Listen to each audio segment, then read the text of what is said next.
Today I'm showing you 7 magic tricks with balls.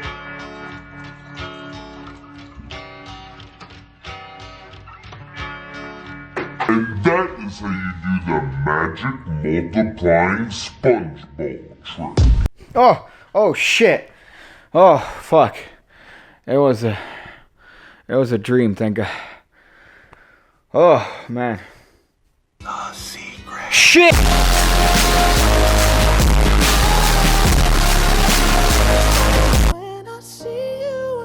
There's nothing that people love more than watching two turtles copulate in a zoo on one of those funny Vine channels. But for the times where you can't watch that, then there's card tricks, which is what I want to show you today. So for this particular card trick, we're gonna have this card over here that I happened to had a dream about yesterday.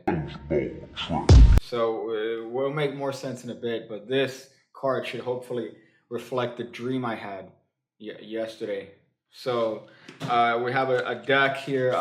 This deck could be shuffled and mixed, whatever, you know the deal here. But ultimately, a card is touched by a spectator. Let's say they go for this card over here. You go. That's a great card. The 4 of spades. So good choice. Now, if you want, this card could be signed. Of course, this deck happens to be very expensive, so I'm not gonna bother signing that because well, let's be honest. No. But you tell the spectator you don't really want them to see where you put the 4 of spades here, but you're gonna put it somewhere in the middle of the deck here. You really don't want them to see it because in a moment they're actually gonna make a little bit of a judgment call here. So I'll mix it up even more just to make it a little bit more difficult for the spectator to follow. So we're gonna run through the side of the deck here. And the spectator says stop anytime they want. So let's say they say stop right there. You go, that's great, sir. So we'll cut right there. And we're gonna put the dream card here because let's recap so far what's happened. You could have picked any card you wanted. You put your dirty, disgusting signature all over the card. Thank you. It's very expensive. Now we put the dream card next to a card that you happen to have stopped at. So here's the thing. In my dream yesterday, you did the same exact thing, and it was you in the dream.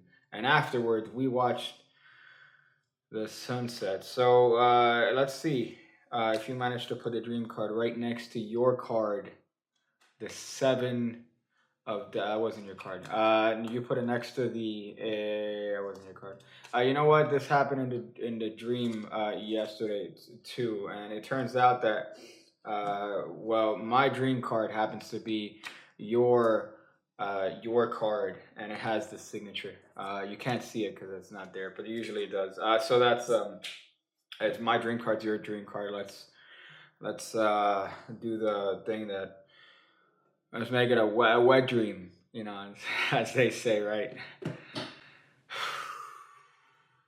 So dream card here. This goes all the way back to the Encyclopedia of Magic, where you know some other method was recreated for this same pretty much effect. Now I know other magicians have touched on this over the years, but this is just my preferred pronoun on how to do this hot card trick that you could use to get impressed. So for this, if you haven't figured it out, you need a dream card here. And oh yeah, that's the, oh man, I'm about to reveal The secret. So you need a dream card, which is going to be the force card. And then you need the card that you're going to take out and say that that is your dream card. They never see the face of this, so it doesn't really matter what card it is. You can even have a picture of yourself wearing fur, and you know they'll never see it. So you could just do that just for the giggles. And you're going to put this card in a position of force. So you're going to force it in a bit. Now you could use a couple different forces here. Now one of my favorite forces is the Gary Ouellette touch force. So what that is, for those of you that are mathematically retarded here, is that you're going to swing cut the cards into the left hand. You're going to replace the half and you're going to leave a pinky break there. So now you're going to spread the cards and have them touch whichever card they want. Let's say they touch this one. Now what's going to happen is you're going to square this card in with the deck as you lift up at the break. So what that does is that it creates the illusion that you're just lifting up at the card that they picked. But really, You're forcing the card. Man, and you don't even get to see the back of this card. You just assume it's the same color, but guess what? It's the different color. Now, the force that I did in the video here is a hot variation of a Frank Garcia topper move, from my understanding. Usually it's done from the top of the deck. Jay Sankey does this a lot, but I think it works better with the bottom of the deck if you're trying to hide the color of the card here. So this move here, you have a card out jogged, and what's going to happen is that as you're going to reach for this card, it's actually getting squared up with the deck as your hands pull the bottom card and turn it face up. Now when done at speed, it should just look like you're grabbing that card and turning it over, but really, guess what? It's the bottom card. For this particular trick, the Gary Roulette touch force works. Even any force that forces the bottom card here without necessarily showing the back, because then that ruins the surprise. So you force that card, it's on the spectator, they have no idea what's going on. You tell them to write their little names on it, just to, keep things on the up and up here. And of course, it's going to hit harder later if they have a signature on the card. Now, of course, if you bought your cards from Theory 11 and they happen to be $10 per deck, then it turns out that you don't want all your cards signed. So you might just want to have a little post-it note that you stick on here, or you might want to put a little Vietnamese child on the card, something to identify this card as different from the other cards. If you don't have any local Vietnamese children that you could use for this trick, then improvise. I'm sure there's much kinds of races you could use here. So while they're doing this, you're getting a break here on this card over here, and you're going to replace the card, and you're going to do the blow subtlety here. Now don't get excited. You're not going to get coked up here, for those of you that think that way. The subtlety here is that as you're blowing on this card for the marker to dry, you are lifting up two cards here, so they see the back as the card that's behind it. So you're lifting two cards up as one. You're blowing on this, going, I'm just drying it, or whatever line of dialogue you want to give here. But this is a clever way to flash the back of this card as different. In a way that makes sense, because you don't want to do the so you pick this card right over here, right? Remember that card, sir.